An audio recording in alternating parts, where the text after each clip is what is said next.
আসসালামু আলাইকুম ওয়া রাহমাতুল্লাহি ওয়া বারাকাতুহু। দেশ ও দেশের বাইরের যে প্রান্ত থেকে আমার এই ভিডিওগুলো দেখছেন সকলকে জানাই আন্তরিক শুভেচ্ছা ও মোবারকবাদ।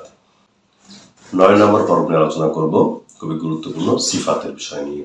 এর আগের পর্বে মাখরাজ নিয়ে আলোচনা করেছিলাম, আজকে সিফাত নিয়ে আলোচনা করব। মাখরাজ হলো হরফ উচ্চারণের স্থান আর সিফাত হলো হরফ উচ্চারণের ভঙ্গি। অর্থাৎ একটি অক্ষর যেমন সদ সিন জা, তিনটা অক্ষর একই মাখরাজের, কিন্তু এই হরফগুলো পার্থক্য করে কে? সিফাত।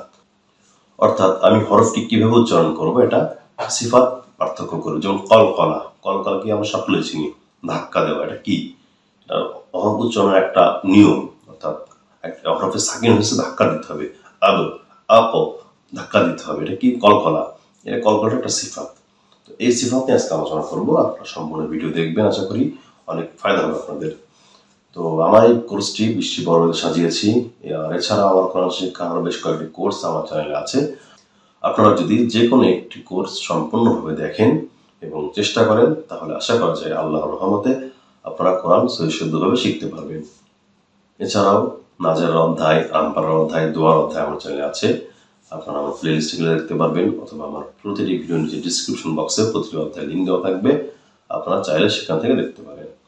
আর আপনারা যদি আমার কাছে অনলাইনে কোরআন শিখতে চান, তাহলে অবশ্যই আমাকে মেল করবেন। আমার মেল অ্যাড্রেস আমার স্ক্রিনে এবং নিচে ডিসক্রিপশন বক্সে দেওয়া থাকবে। আপনারা মেল করে আপনার সাথে যোগাযোগ করবো। দেশ ও দেশের বাইরে যে প্রান্তে থাকুন না কেন, সেখান থেকে আমি অনলাইনে ক্লাস করাতে পারবো ইনশাআল্লাহ। ইতিমধ্যে অনেক স্টুডেন্ট আমার কাছে আছে, পড়তেছে দেশের বাইরে এবং দেশের ভিতর থেকে অনলাইনে। আর এখনো যারা আমার চ্যানেল সাবস্ক্রাইব করেন না, অবশ্যই সাবস্ক্রাইব করে আমাদের সাথেই থাকবেন এবং আমার ভিডিও ভালো লেগে থাকলে অবশ্যই অন্যের কাছে শেয়ার করবেন। তাহলে আসুন আর দেরি না করে সিফাতের আলোচনা শুরু করা যাক। বিসমিল্লাহির রহমানির রহিম। সিফাতের আলোচনা। গত পর্বে মাখরাজের আলোচনা করেছিলাম, আজ সিফাতের আলোচনা করব। হরফ উচ্চারণের ভঙ্গিকে সিফাত বলে। হরফ উচ্চারণের স্থানকে বলা হয় মাখরাজ। আর একটা হরফ কিভাবে উচ্চারণ হয়, কি কায়দায় উচ্চারণ হয়, মোটা হয় না চিকন হয়, বড় আওয়াজে না ছোট আওয়াজে, এটাকে বলা হয় সিফাত। সিফাত দুই ভাগে বিভক্ত। সিফাতে মুতাজাদ্দাহ, এর বিপরীতে একটি করে সিফাত থাকে, অর্থাৎ একটা যদি মোটা হয় একটা চিকন হবে, একটা যদি উচ্চ আওয়াজে পড়তে হয় আর কিছু হরফ নিচু আওয়াজে পড়তে হবে, একটা অক্ষর যদি একটু বেশি মুখে থেকে বাতাস বের করতে হয়, অন্য হরফটা ভিতরের দিকে বাতাস নিতে হয়। ঠিক এভাবে সিফাতে মুতাজাদ্দা মোট 11টা প্রকার এখানে। আর সিফাতে গায়রে মুতাজাদ্দা, এর বিপরীতে অন্য একটি সিফাত থাকে না, অর্থাৎ 7 রকম। 7টা সিফাত 7 রকম। এক একটা সিফাতে বেশ কয়েকটি করে অক্ষর থাকে, আবার একটা করে অক্ষর থাকে। তো মাখরাজের পর্বে বলেছিলাম আপনাদেরকে, আপনাদের মনে আছে যে সব মাখরাজ সহি করা লাগে না, আমাদের এমনি আদায় হয়ে যায়। ঠিক একই রকম সিফাতের ক্ষেত্রেও একই রকম, যে সব সিফাত আমাদের আদায় করতে হয় না, আমাদের এমনিতে কয়েকটি সিফাত হয়ে যায়। আপনাদেরকে আগেই বলে রাখি, আমরা একটা সিফাত সম্পর্কে সকলেই জানি, কিন্তু অন্য সিফাত সম্পর্কে জানি না। একটা না, দুইটা বললেই চলে। যেমন কলকলা। কলকলা হলো একটা সিফাত। আমরা কলকলা সবাই পড়ি এবং সবাই জানি, কিন্তু কলকলা যে কী জিনিস সেটা আমরা কেউই জানি না। কলকলা হলো একটা সিফাতের একটা অধ্যায়। অর্থাৎ সিফাতে গয়ের মুতাজাদ্দার যে 7 প্রকার, তার মধ্যে একটি হলো কলকলা, আরেকটি হলো লিন। মধ্যে লিন সম্পর্কে আমরা জানি। তো লিনের হরফটা হলো সিফাতের একটা অংশ। তো আসুন খুব সহজে আলোচনা করি। মাত্র কয়েকটা সিফাত সহি করতে হবে, বাদ বাকি সব সিফাত আদায় এমনি হয়ে যাবে আমাদের ইনশাল্লাহ। প্রথমে সিফাতে মুতাজাদ্দা আলোচনা করব, যার বিপরীতে একটি করে সিফাত থাকে। প্রথমে হামস, এর হরফ হলো 10টি। এই হরফগুলো ছোট করতে হবে, নরম করতে হবে।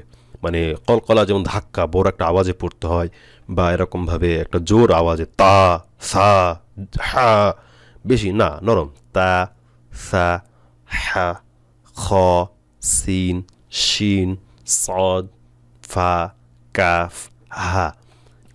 এই হরফ উচ্চারণের সময় তার মাখরাজে আস্তে ধাক্কা লাগার কারণে শ্বাস জারি থাকে এবং আওয়াজ ছোট হবে। আওয়াজ কী হবে? ছোট হবে। যেমন দেখুন, আল্লাহু আকবার। আকবার, এই যে কাফে ধাক্কা দেওয়া যাবে না। আকবার আকবার আকবার, এভাবে কাফটাকে নরম করতে হবে। যে কাফ দিয়ে উদাহরণ দিলাম, এরকম আলহামদু আলহামদু, এভাবে হাটা নরম হবে। তো এগুলো আসলে আপনাকে আদা যদি করতে পারেন আলহামদুলিল্লাহ, খুবই ভালো। এগুলো খুব সূক্ষ্ম বিষয়। তো এগুলো যে একদম মানতেই হবে এমন না, মানলে ভালো। আপনার পড়া সুন্দর হবে। কিন্তু যদি না মানেন তাহলে কোনো গুনাহ হবে না, কোনো অক্ষরের পরিবর্তন হবে না। যে সিফাতগুলো মানা লাগবে আমি বলেই দিব মাখরাজের মতন, মাখরাজের পর্বে যেভাবে বলেছিলাম যে এই হরফগুলো এইভাবে আদায় না করলে ভুল হবে, ঠিক একই রকমভাবে আমি প্রত্যেকটা সিফাতই বলে দেবো। যেমন হামস 10টা হরফ এমনিতেই হয়ে যায় আমাদের, সাধারণভাবে আমরা যেভাবে বলি সেভাবে আদায় করলে হয়ে যাবে। হামসের বিপরীতে জিহির, এর হরফ হলো বাকি 19টা।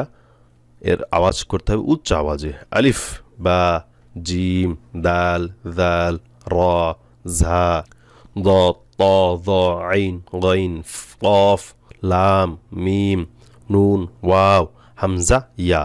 এ হরফ উচ্চারণের সময় তার মাখরাজে জোরে ধাক্কা লাগার কারণে শ্বাস বন্ধ হয়ে যাবে এবং আওয়াজ বড় হবে।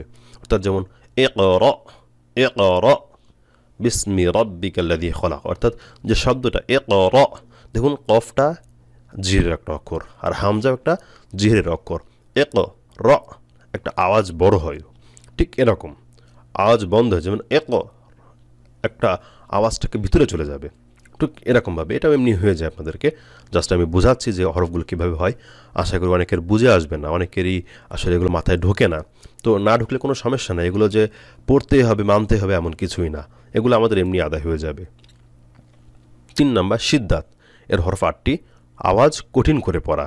এই হরফগুলি উচ্চারণ করার সময় তার মাখরাজে কঠিনভাবে ধাক্কা লাগার কারণে আওয়াজ বন্ধ করে হরফকে শক্ত করতে হবে। আলিফ, জিম, দাল, দেখুন কলকলার হরফগুলো কিন্তু এখানে আছে, কফ, ত, বা, জিম, দাল, 5টি অক্ষর এখানে আছে। অর্থাৎ যে কলকলা যে আওয়াজ কঠিন করতে হয় ঠিক সেরকম একটা, যেমন যে একটু আগে বললাম ইকর, এই যে হামজাকে ধাক্কা মারতে হয়, মানে আথ, আখ, এই যে কাফের মধ্যে এখানে একটা কলকলার মতো একটা আওয়াজ হবে, ইথ, আখ, এরকম, ঠিক ওইটাই এই সিদ্ধাতের বিষয় হলো ওইটাই। আর যদি না পারেন তো কোনো সমস্যা নাই, এমনি হয়ে যাবে ইনশাল্লাহ আপনাদের। 4 নাম্বার রেখওয়া, বাকি 16টি অক্ষর আওয়াজ নরম করে পড়তে হবে। সা, হা, খ, জাল, ঝা, সিন, শিন, সদ, দদ, য, গাইন, ফা, ওয়াও, হা, হামজা, ইয়া। এটা আমাদের এমনি হয়ে যায় এই আদায়গুলো, অর্থাৎ আওয়াজ নরম করে পড়তে হবে। নরম করে আমরা সকলেই পড়ি, পড়া আস্তে করে পড়লে পড়া নরম হয়ে যাবে। এই জন্য এর উপর অত মেহনত করার কোনো দরকার নেই, শুধু জেনে রাখবেন যে রেখওয়া নামে একটা সিফাত আছে, এটাই হলো বড় জিনিস। এরপরে তাওয়াসুত, এর হরফ হলো 5টি, আওয়াজ মধ্যম করে পড়া। দেখুন একই রকম লাম, নুন, আইন, মিম, র, এটা আপনি বুঝে আসে না, অনেকেরই বুঝে আসে না, কিন্তু এটা আমাদের এমনি আদায় হয়ে যায়। আদায় যদি না হতো, যেমন ইস্তেআলা, ইস্তেআলা আমাদের আদায় হতে চায় না, আমি বারবার করে বলতেছি, সামনে আসবে হয়তো এর পরের 6 নম্বরে হয়তো বা ইস্তেআলা। তো ইস্তেআলা যদি আপনি সৌদি কারোর বলেন তো ওরা হাসবে। কেন হাসবে? আমরা যেমন লাম, নুন, আইন, মিম, র, এটা মনে হচ্ছে যে আমাদের কি এর মধ্যে কী বুঝবো, মধ্যম করে পড়তে হবে এরকম। ঠিক একই রকম ওরাও যখন এরকম মোটা অক্ষরগুলো দেখবে তখন ওদের কাছে হাস্যকর মনে হবে আল্লাহ এই অক্ষরগুলো এরকম করে আবার শিখতে হয় না। ঠিক একই রকমভাবে দেখুন আমি বের করে যে হ্যাঁ ইস্তেআলা, 6 নম্বর ইস্তেআলা, খ, সদ, দদ, গাইন, ত, কফ, জ। এই হরফগুলি উচ্চারণ করার সময় জিহ্বার গোড়া উপরের তালুর দিকে উঠে উচ্চ আওয়াজে মোটা করতে হবে। খুবই খুবই গুরুত্বপূর্ণ এই ইস্তেআলার অক্ষরগুলি, কারণ খ আমাদের এমনি হয়, গয়নও এমনি হয়, এর বিপরীতে কোনো অক্ষর নাই। সদের বিপরীতে সিন আছে, দদের বিপরীতে দাল আছে, তয়ের বিপরীতে তা আছে, কফের বিপরীতে কাফ আছে, জয়ের বিপরীতে দাল আছে। তো এই যে অক্ষরগুলো, এই অক্ষরগুলো আদায় করতে হবে একটু কঠিনভাবে, বারবার করে পড়ে। এটা যদি আপনি সই না করেন তাহলে কিন্তু প্রত্যেকটা অক্ষরই ভুল হবে। আমি প্রথম থেকেই এবং শেষ পর্যন্তই বলে আসব যে অক্ষরগুলো মোটা করতে হবে। কি করতে হবে? জিহ্বার গোড়া উপরের তালুর দিকে উঠে যাবে। আমি কিন্তু এই কথা বারবার বলেছি, আমার আইনের আবাস হবে। আমি একটু বাড়তি কথা বলেছি, আইনের আবাস হবে, কারণ আইনের আবাস পাইলে অক্ষরগুলো ভালোভাবে মোটা হয়। তো ইস্তেআলা মনে রাখবেন যে এই অক্ষরগুলো মোটা করতে হবে। পড়ার ক্ষেত্রে আমি দেখিয়েছি, এখানে দেখাচ্ছি না, এখানে জাস্ট আপনাদেরকে বোঝাচ্ছি। ঠিক যেটা বলতেছিলাম যে যারা পশ্চিমা দেশ অর্থাৎ অ্যারাবিক যারা ভাষাবিদ, তারা কিন্তু এগুলো তাদের এমনি হয়ে যায়, আদায় হয়ে যায়, মোটা হয়। আপনি তাদের কথোপকথন একটু যদি খেয়াল করেন তাহলে বুঝতে পারবেন। আমাদের বাঙালিদের অ্যারাবিক বলা আর ওনাদের অ্যারাবিক বলা আকাশ পাতাল তফাৎ, এটা মাথায় রাখতে হবে। তো আপনারা এটা আদায় করবেন ভালোভাবে, এই ইস্তেআলার অক্ষরগুলো আদায় করবেন। সদ, দদ, গাইন, ত, কফ, জ, খ, খ, সদ, দদ, গাইন, ত, কফ, জ, এভাবে মোটা করতে হবে। 7 নম্বর হলো ইস্তেফাল, এর হলো 22টি নিচু বা চিকন করা। দেখেন বাকি 22টা অক্ষর, 7টা আর 22টা, মোট 29টা অক্ষর। তো এটা সহজভাবে পড়তে হবে, এটা আপনাদের অত বেশি পড়তে হবে না, এমনি হয়ে যাবে। এরপর ইতবাক, আওয়াজ ছোট করে পড়তে হবে। সদ দ ত দ, আওয়াজ ছোট হবে। মধ্যস্থান থেকে যে এই হরফগুলি উচ্চারণ করার সময় জিহ্বার মধ্যস্থান উপরে তালুর সাথে লেগে যাবে, অর্থাৎ মাখরাজে জিহ্বার তালুর সাথে যেভাবে লাগতো সেভাবে একটা লেগে যাওয়ার ভাব হবে। সদ দ ত দ, মানে কাছাকাছি লেগে থাকবে, তালুর সাথে জিহ্বাটা তালুর সাথে লেগে থাকবে উচ্চারণ করার সময়। এটা হলো একটা সিফাত। 9 নাম্বার ইনফিতাহ, প্রশস্ত হওয়া। এই হরফগুলো আদায় করার সময় জিহ্বার মধ্যস্থান নিচের দিকে চেপে রাখতে হবে, মুখ খুলে আদায় করতে হবে, এটা হলো মূল বিষয়। মুখ খুলে আদায় করতে হবে। আলিফ বা তা সা আ করতে হবে, তা এরকম আওয়াজ করতে হবে।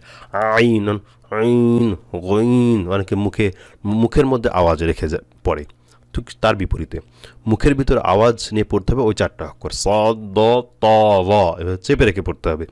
আর এই হরফগুলো পড়তে হবে মুখ আ করে। দাল, জাল, র, ঝা, সিন, শিন, এভাবে আদায় করতে হবে।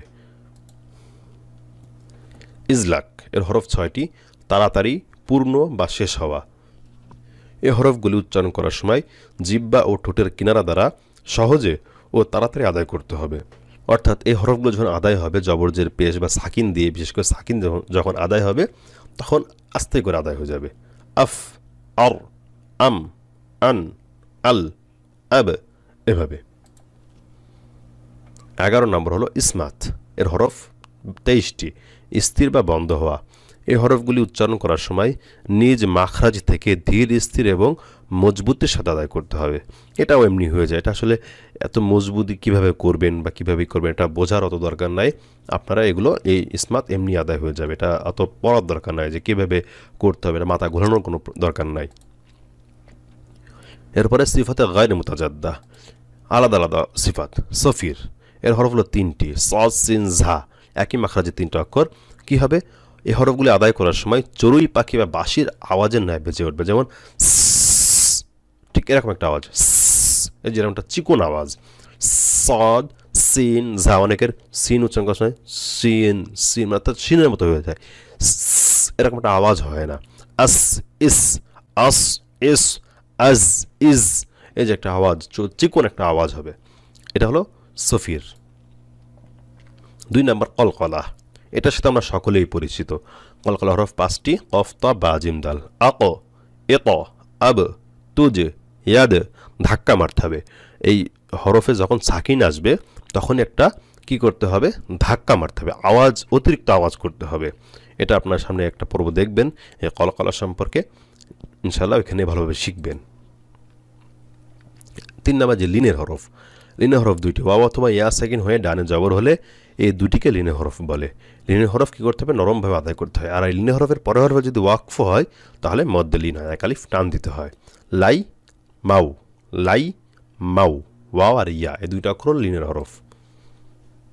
এরপরে ইনহিরাফ, হরফ 2টি, এ সিফাত আদায় করার সময় লাম হরফটি র হরফের দিকে এবং র হরফটি লাম হরফের দিকে ঝুঁকে পড়বে, অর্থাৎ র আর লামের মাখরাজ কিন্তু পাশাপাশি। তো ঠিক মানে এই 2টা হরফে উচ্চারণ করতে হবে এই 2টা মাখরাজের মাঝখান অবস্থায়, র লাম, এভাবে, অর্থাৎ 2টা অক্ষর পাশাপাশি আদায় হবে। এটা হয়ে যায়, আমাদের হয়ে যায়, এটা বারবার করে পড়ার কোনো দরকার নাই। এরপরে 5 নাম্বার, আমি একটা কথা বারবার বলেছিলাম যে র হরফ পড়ার সময় জিহ্বার আগাটা কাঁপবে, ঠিক এটাই হলো একটা সিফাত তাকরার। এই সিফাতের হরফগুলি আদায় করার সময় জিহ্বার মাথা কেঁপে উঠবে। র, অনেকে র, বিসমিল্লাহির রহমানির রহিম এভাবে পড়ে না, বিসমিল্লাহির রহমানির রহিম। আমি একটু বেশি কাঁপালাম আপনাদের বোঝার সুবিধার্থে, তো কাঁপবে, আর র এভাবে কাঁপবে, র। 6 নম্বর হলো তাফাসি, এই হরফ হলো একটি, এ সিফাতের হরফ আদায় করার সময় মুখের ভিতর শা শা শব্দ হবে, শান, শিন, শিন, এভাবে, অর্থাৎ অনেকে শিনের সিন বলেন, সদ বলে যায় বা অন্যভাবে উচ্চারণটা হয়ে যায়, বেশিরভাগই হয়ে যায় আমাদের স্বাভাবিকভাবে শিন আদায়। তো তারপরে শ্বাস একটা আওয়াজ হবে মুখের ভিতরে তালি বসায়ের মতো, শিন শিন শিন, এভাবে। 7 নম্বর হলো ইস্তিতালাত, হরফ একটি, এই সিফাত আদায় করার সময় তার মাখরাজের শুরু থেকে শেষ পর্যন্ত আওয়াজ জারি রাখতে হবে। দদ মোটা অক্ষর দদ দদ, ওয়ালাদ-দাল্লিন এভাবে, ওয়ালাদ-দাল্লিন এভাবে। তো এই হলো সিফাতের আলোচনা। তো আসুন এবার দেখি যে শীটটায় কীভাবে দেওয়া আছে। ঠিক এভাবেই দেওয়া আছে, আমি যেভাবে পড়ালাম আপনাদেরকে একটু দেখিয়ে দিই। আপনারা বইটা সামনে নিয়ে যে হরফটা মস্ক করার দরকার সেই হরফটা মস্ক করবেন। আর বেশিরভাগই সিফাতের হরফগুলো মস্ক করার দরকার হয় না, বিশেষ করে ইস্তেআলা এবং সিফাতে গয়রে মুতাজাদ্দার কয়েকটি সিফাত। তাহলে আসুন দেখি আমাদের বইটা। এই যে ৯ নম্বর পাঠ, সিফাতের আলোচনা। হরফ উচ্চারণের ভঙ্গিকে বলা হয় সিফাত। ঠিক আগে দেখেছেন আপনারা, সিফাত 2 ভাগে বিভক্ত। সিফাত মোট 18টি সিফাত। সিফাতে মুতাজাদ্দা 11 প্রকার, আর সিফাতে গয়রে মুতাজাদ্দা 17 প্রকার। তো এই হরফগুলো আপনারা যেমন হামস এমনি হয়ে যাবে, জিহির হতে হবে, এতটা পড়তে হবে না, যেটা পড়তে হবে না অত এটা পড়তে হবে না, তো সিদ্দাত পড়তে হবে না, এরপরে রেখওয়া পড়তে হবে না, অত তাওয়াসুত অত পড়তে হবে না।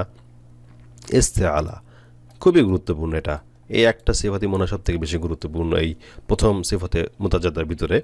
এরপর পরের সিফাতগুলোর এটা ইস্তেফাল পড়তে হবে না, ইতবা কত পড়তে হবে না, ইনফিতাহ পড়তে হবে না, ইজলাক পড়তে হবে না, ইসমাত পড়তে হবে না। তো এইগুলো জাস্ট মনে রাখবেন যে ইজলাক কি, ইনফিতাহ কি, ইসমাত কি, এগুলো একটু জাস্ট মনে রাখলেন যে এগুলো একটা সিফাত।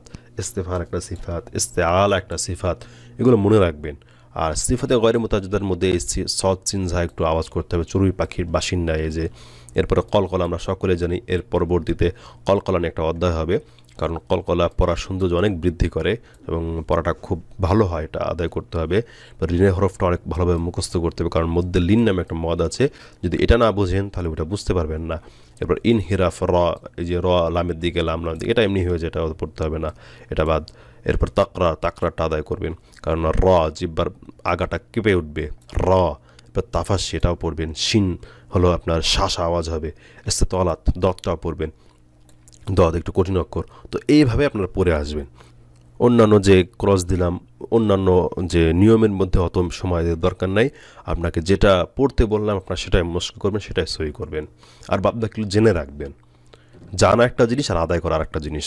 জেনে রাখবেন ভালো, কিন্তু আদায় করবেন সেটা অবশ্যই ভালোভাবে পড়ে আদায় করবেন। বিশেষ করে এই সিফাতটা আমি বারবার করে আপনাদেরকে বলি যে ইস্তেআলা খুবই গুরুত্বপূর্ণ একটা সিফাত। সামনে বলবো, আগেও বলেছি, আপনারা এটা সম্পর্কে অনেক বেশি পড়বেন, অনেক বেশি মেহনত করবেন ইনশাআল্লাহ। তো আজকে এখানে রাখবো। আমি দোয়া করি আল্লাহ পাক সবাইকে যেন সুন্দরভাবে সহিভাবে কোরআন শিক্ষা তৌফিক দান করেন, আমিন। আর আল্লাহ পাক সবাইকে যেন সুস্থ রাখেন, এই কামনা করি, এই দোয়া করি। আসসালামু আলাইকুম ওয়া রাহমাতুল্লাহি ওয়া বারাকাতুহু। তো এই ছিল সিফাতের আলোচনা। আশা করি আপনারা খুব সহজেই আইডিয়া করতে পেরেছেন যে সিফাত কি জিনিস এবং কি করতে হয় এখানে।